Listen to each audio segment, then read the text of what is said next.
मुकेश अंबानी, नीता अंबानी, आकाश, ईशा और अनंत अंबानी। दोस्तों, आज के टाइम पर सभी अंबानी फैमिली को जानते हैं। क्यों? क्योंकि Mukesh Ambani is the richest person in Asia, जिनकी नेटवर्थ आज के टाइम पर $140 बिलियन है। रिसेंटली अनंत अंबानी की शादी हुई, जिसमें देश विदेश के बड़े बड़े सेलिब्रिटीज़ आए थे, जिन्होंने अनंत अंबानी की शादी में 4 चांद लगा दिए। एक रिपोर्ट के मुताबिक मुकेश अंबानी ने अपनी बेटी की शादी में 5,000 करोड़ रुपए खर्च किए। दोस्तों, यह तो सभी जानते हैं कि अंबानी के पास बहुत पैसा है, पर क्या आप जानते हैं इतने पैसे कहाँ से आए? इन सब के पीछे एक ही आदमी का हाथ और मेहनत है, जिसका नाम है धीरू भाई अंबानी। दोस्तों, कुछ लोग कहते हैं धीरू भाई अंबानी पेट्रोल पंप पर गाड़ी पोंछने का काम करते थे, पर मैं आपकी जानकारी के लिए बता दूं, धीरू भाई अंबानी ने कभी पेट्रोल पंप में गाड़ी पोंछने का काम किया ही नहीं। दोस्तों, कुछ इंटरेस्टिंग सा बताऊंगा, बस वीडियो में अंत तक बने रहें, और अगर वीडियो पसंद आए तो चैनल को सब्सक्राइब ज़रूर करें। तो चलिए स्टार्ट करते हैं। 28 दिसंबर 1932 गुजरात के चोरवट गांव में जन्म हुआ धीरू भाई अंबानी का। दोस्तों, धीरू भाई अंबानी उनके पांचों भाइयों में से तीसरे थे, जिनके पिता हीराचंद एक स्कूल में शिक्षक थे। हीराचंद जी के 5 बेटे थे, और जैसे जैसे समय बीतने लगा खर्चा बढ़ने लगा। फिर धीरू भाई अंबानी ने सोचा, मैं कुछ काम कर लेता हूँ। एक दिन उन्होंने अपनी पढ़ाई लिखाई को छोड़कर कुछ काम करने का सोचा। फिर वो काम ढूंढने लगे, और एक दिन उन्होंने एक मंदिर के पास बहुत भीड़ देखी।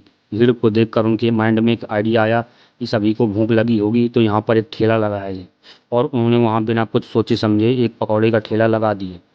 पकौड़े बिकने लगे, अब उनके पास पैसे आ चुके थे। फिर कुछ दिनों बाद उन्हें पता चला कि लोग यमन में काम करने जा रहे हैं।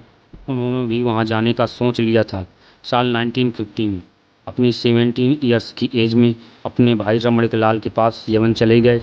फिर उन्होंने वहाँ 8 साल तक इम्पोर्ट एक्सपोर्ट के कारोबार में एक क्लर्क का काम किया। साल 1958 में 8 सालों के बाद धीरू भाई अंबानी वापस इंडिया लौट आए, और अब उनके पास एक बिजनेस आइडिया और 8 सालों का एक्सपीरियंस था।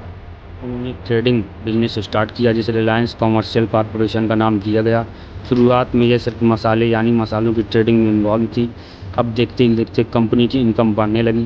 धीरू भाई अंबानी का कुछ और करने का मन था। फिर उन्होंने साल 1966 में कदम रखा रिलायंस टेक्सटाइल इंडस्ट्रीज में। उस दौरान कॉटन पर इंडियन गवर्नमेंट की बहुत सख्ती थी, जिसके कारण इंडिया की बहुत सी टेक्सटाइल इंडस्ट्रीज में प्रॉब्लम आते थे। बट उस समय धीरू भाई अंबानी ने कॉटन की बजाय सिंथेटिक टेक्सटाइल का इस्तेमाल करना शुरू किया, यानी केमिकल प्रोसेस से कपड़े बनाए जाने लगे, जिससे न कि वह सरकार की पॉलिसी से बच गए, बल्कि उनके कपड़े मार्केट में फेमस भी होने लगे।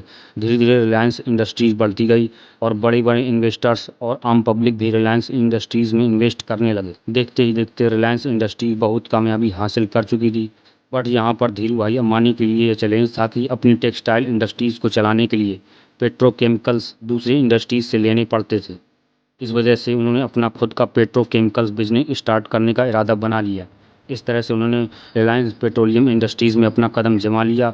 अब आता है साल 1986, जब धीरू भाई अंबानी बीमार हुए, तो उनके दोनों बेटे अनिल अंबानी और मुकेश अंबानी बिजनेस में उनकी मदद करने लगे। और जब तक धीरू भाई अंबानी जिंदा थे, उनके दोनों बेटे उनके नीचे काम करते रहे। 6 जुलाई 2002 धीरू भाई अंबानी के गुजर जाने के बाद अब रिलायंस का कंट्रोल कौन संभालेगा, क्योंकि मरने से पहले उन्होंने अपनी बिजनेस के डिवाइडेशन के बारे में कुछ नहीं बताया। इसके बाद रिलायंस के बोर्ड ऑफ गवर्नेंस की मीटिंग बुलाई गई, और उसमें फैसला हुआ कि ज़्यादा कंट्रोल मुकेश अंबानी को दे दिया जाएगा। यहीं से दोनों भाइयों में दरार पड़ गई, और दोनों भाई आपस में लड़ने लगे और बातचीत बंद कर दी। लेकिन उनकी माँ से यह सब देखा न गया, और उन्होंने फैसला लिया कि दोनों भाई बिजनेस को आधा आधा डिवाइड कर लें और अपना काम करें।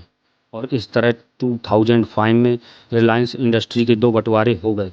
Reliance oil, Reliance gas, petrochemicals manufacturing Mukesh Ambani को दे दिए गए, और Reliance energy, Reliance telecom, Reliance capital Anil Ambani को दे दिए गए।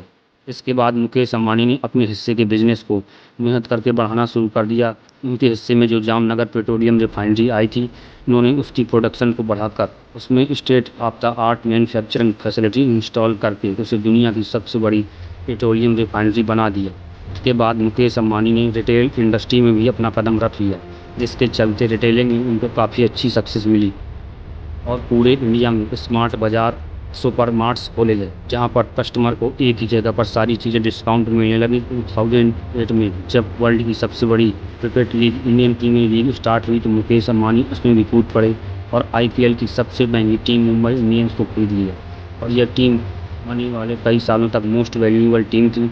2016 में मुकेश अंबानी ने टेलीकॉम इंडस्ट्रीज में कदम रखा और यह कदम इतना भारी होने वाला था कि टेलीकॉम इंडस्ट्रीज की कंप्यूटर को कुचलने वाला। जियो के नाम से उन्होंने एक मोबाइल नेटवर्क लॉन्च किया जिसमें कॉल्स, मैसेजेस और डाटा पब्लिक के लिए फ्री कर दी गया।